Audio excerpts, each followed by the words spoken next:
السلام عليكم ورحمة الله وبركاته. بسم الله الرحمن الرحيم. الحمد لله رب العالمين، والصلاة والسلام على أسعد خلقه وخاتم رسله محمد صلى الله عليه وآله. رضي الله عن المهاجرين والأنصار ومن تبعهم بإحسان إلى يوم الدين. ثم أما بعد.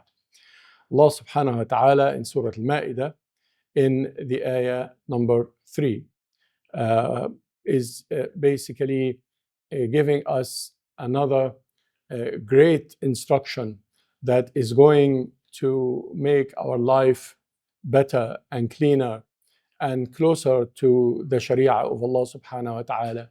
And he ends the ayah with a sentence that is a celebration for every believer.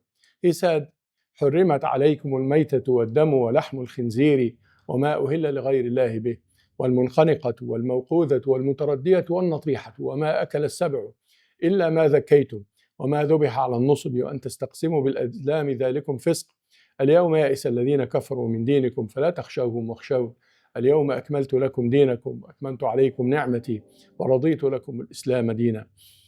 And then he said سبحانه وتعالى فمن اضطر في مخمصة غير متجانف لإثم فإن الله غفور رحيم.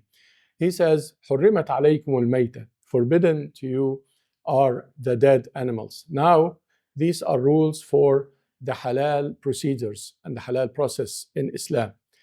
Dead animals, any animal that dies is haram. And yes, death is a process. It does not happen in 1 second, and it is not based on a particular percentage of brain cells dead or any of that. These are legal, man-made processes and criteria for measuring death. But death is a process that takes time, and only Allah subhanahu wa ta'ala knows when an animal, or a human for that matter, is dead. But an animal that is certainly dead is known for those who know animals, or humans for that matter. And therefore, if it is certainly dead, therefore it is haram. If there is still some signs of life in the animal, then the animal could be slaughtered and used.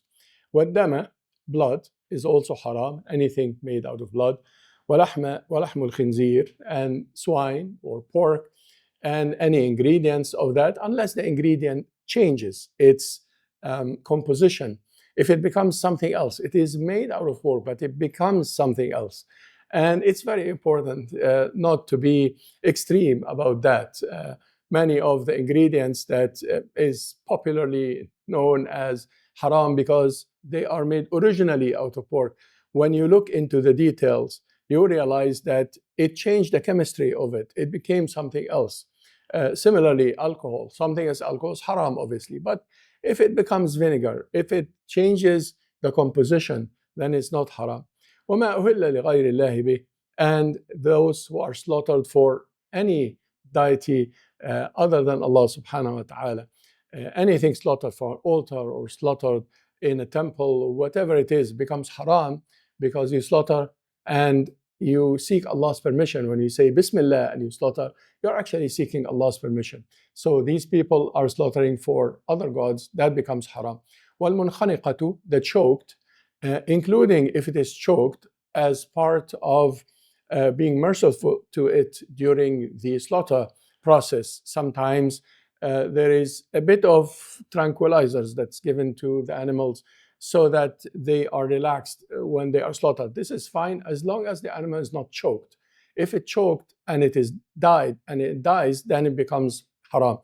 وَالْمُنْخَنِقَةُ وَالْمَوْقُوذَةُ, the animal that is thrown with something, including bullets, by the way, in today's time, that would be haram as well. الْمُتَرَدِّيَةُ, the animal that fell and died, fell from a truck or fell from a mountain, fell from anything and died, then it becomes haram.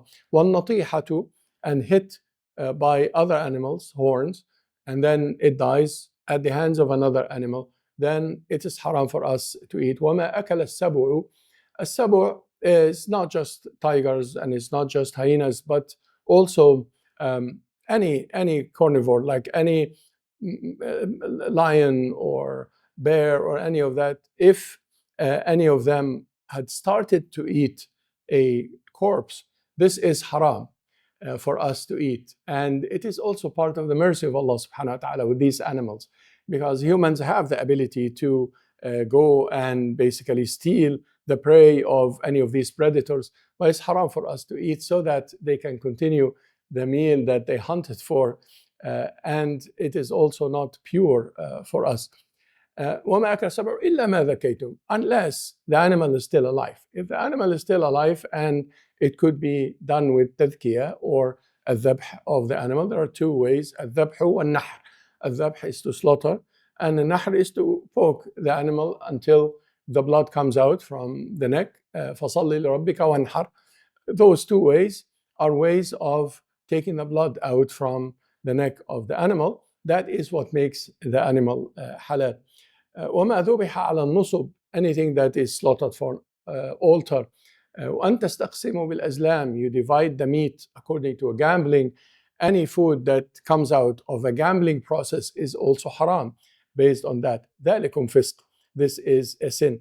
And then Allah subhanahu wa ta'ala says, الْيَوْمَ أَكْمَلْتُ لَكُمْ دِينَكُمْ وَأَتْمَمْتُ عَلَيْكُمْ نِعْمَتِي. There is kamal, or completion of the religion, and there is tamam, another word for completion for the ni'mah. Why أكملت لكم دينكم وأتممت عليكم نعمتي? Because al-kamal means that it is perfect, but it could be enhanced over time by new understandings and new practices, and it is never complete. The deen is kamil, is perfect, but it completes itself as we go with time, because every Muslim adds something to that deen, and every civilization adds things to the deen. That's why al-kamal is perfection. So Islam is perfect in that sense. But the ni'mah of Allah subhanahu wa ta'ala is tamam. Tamam and ni'mah is, there is no ni'mah beyond what Allah subhanahu wa ta'ala has given us in Islam. And therefore the tamam al-ni'mah is how Allah expressed. So kamal al-din wa tamam al-ni'mah. And رَضِيتُ لَكُمُ الْإِسْلَامَ دِينًا. This is something that we should celebrate. Allah subhanahu wa ta'ala is pleased with Islam as a deen, as a way of life. And these rules for halal have to be combined with the other rules of halal, not to harm the animal, not to give the animal something that harms the animal, and to give the animal as normal life as you can, even if the animal is on a farm. Much of our halal practice is actually quite superficial and requires a look at this ayah in terms of its objective. Why did Allah subhanahu wa ta'ala is mentioning all of this? Because the animal is supposed to be treated well before it is eaten, and it's not supposed to be beaten to death or hit to death or tortured in any way. Otherwise it becomes haram. It becomes part of the qiyas, or the analogy, with all of these ways of making the animal haram. I ask Allah subhanahu wa ta'ala guidance and forgiveness. قولوا قولي هذا واستغفر الله لي ولكم. السلام عليكم ورحمة الله وبركاته.